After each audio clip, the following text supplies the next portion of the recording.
अस्सलाम वालेकुम व्यूअर्स, आज हम बात कर रहे हैं इलनेस होम्योपैथिक मेडिसिन की अहमियत और अफादियत पर। व्यूअर्स, अगर आप हमारे चैनल में नए हैं, अभी तक आपने हमारे चैनल को सब्सक्राइब नहीं किया तो बड़े मेहरबानी आप हमारे चैनल को सब्सक्राइब कीजिए और बेल आइकन को दबा दें ताकि हर नई वीडियो आपको आसानी से मिल सके।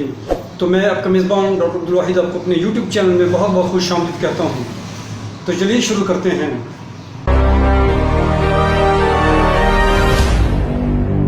व्यूअर्स, इस दुआ की शोहरत जल्दी अवारज गुदूदों के बढ़ने से है और ऐसी बदहज़मी जो मैदे से कम रतूबत खारिज होने के बायस हो के हवाले से है।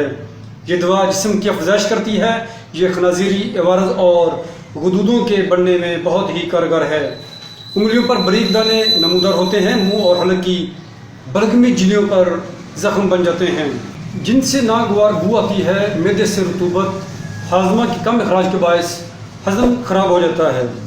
ज़नाना इलामात इस मेडिसिन की ये हैं। लिकोरिया, जिसकी रतूबत रहम की गर्दन पर जख्म बन जाते हैं, आसानी से खून जारी हो जाता है।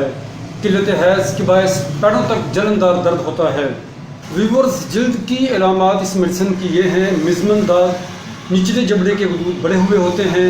एक्जिमा और पुरानी खारिश होती है और अरगवानी रंग के दाने जिनसे खून निकलता है।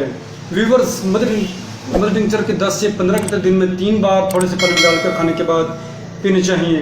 व्यूअर्स, ये थी आज की हमारी वीडियो इलनेस होम्योपैथिक मेडिसिन की अहमियत और अफादियत पर। तो उम्मीद है कि आपको ये हमारी वीडियो पसंद आई होगी। तो नई वीडियो लेकर ज़रूर हाज़िर होते हैं। उस वक्त तक के लिए इजाज़त। बहुत बहुत शुक्रिया। अल्लाह हाफ़िज़।